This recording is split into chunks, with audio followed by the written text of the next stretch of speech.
It's still hot in many parts of the UK, but some tree leaves are turning yellow and blackberries are so ripe in hedges that they're tasting alcoholic. Councils in London have issued "Do not sit under trees" warnings because of the dangers of dying branches suddenly falling. What's going on? Is it still summer, or has autumn started already? And does it matter anyway? There is no formal definition of early autumn, but experts say signs of the season, like leaves falling or apples being ready to pick, are actually nature becoming stressed by the long hot and dry summer.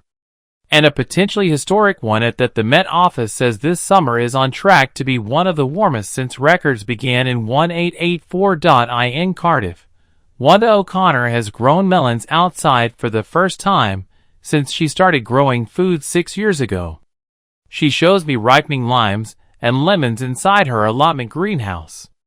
"It's 38-39 in here," she says, pointing to a thermometer.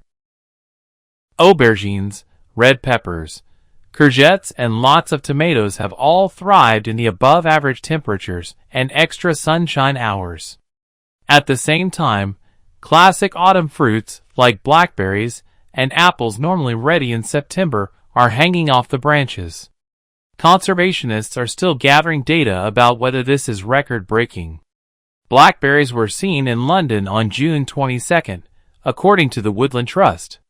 By contrast, the earliest in 2024 was July 4 in Southampton, but scientists need more information to be certain about the long-term trend. For Wanda in Cardiff, this has meant more food to take home for dinner, but it's harder work than usual for her to water her plants. "In a normal year, I'd come every 3 days, but this year it's every day. If I don't, the plants will die," she explains. Farmers across the UK have, too, seen early harvests with some crops struggling in the heat, prompting concerns about food prices. Last month, the Environment Agency said North West England, Yorkshire, the East Midlands, and West Midlands were in drought. Parts of Wales, including the Cardiff area, have had the driest 6 months since 1976 and are in drought as well. The UK has had 71% of the average rainfall for the season so far when it should be 79% by this date, according to the Met Office. And we've had 89% of the average sunshine hours for summer. The Met Office says we would expect 79% by this point. Climate change is affecting the timings of biological events including spring and autumn, according to the Met Office, although the level of change varies year to year. At the Botanical Garden of Wales in Carmarthenshire, Luke Cheeseman is having to work harder than usual to keep the garden healthy and attractive for visitors.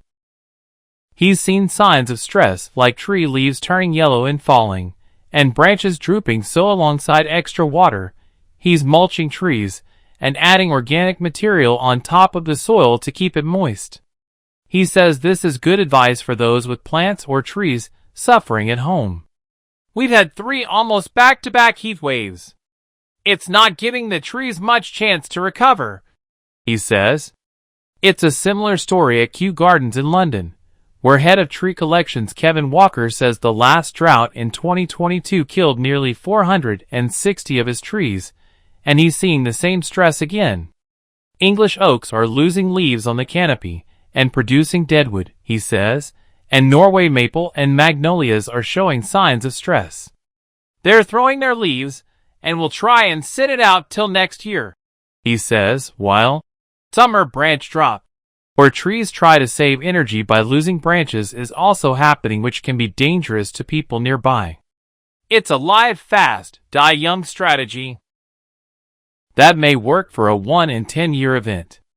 But instead of a drought or stress period being a 1 in 10 year event, it's becoming a 1 in every 2 or 3 years, he says. But does it matter if autumn conditions come early? The Wildlife Trust says this is a sign of nature shutting down, and that it is likely to have impacts into the winter and next year. Some things are not dying, but they're not thriving, they're not growing, they're not photosynthesizing. They're going into survival mode, says Catherine Brown, Director of Climate Change and Evidence at the Wildlife Trusts. The overriding thing is it's making everything much more chaotic for wildlife. She says, earthworms, which feed badgers and hedgehogs, are living inside rock-hard and dry soil, meaning the animals could struggle to dig to find them, and may have to travel further for food. Birds will look for fruits like blackberries to sustain them through the autumn and winter, she says. But where the crop comes early, the birds could go hungry. Bees are also showing signs of shutting down for the winter, after flowering plants finish producing pollen and nectar in the hot weather. That could leave bees without enough food. It will take time to work out the role of climate change in the heat waves this year, but scientists are clear that it will have boosted the heat. I'm very worried about what we're seeing already, and this is just a point that we're passing through on the way to much more extreme conditions, says Catherine. Species have evolved to exist in a seasonal cycle.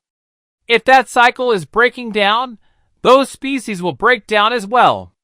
We know it's a real risk we'll lose huge chunks of nature due to climate impacts.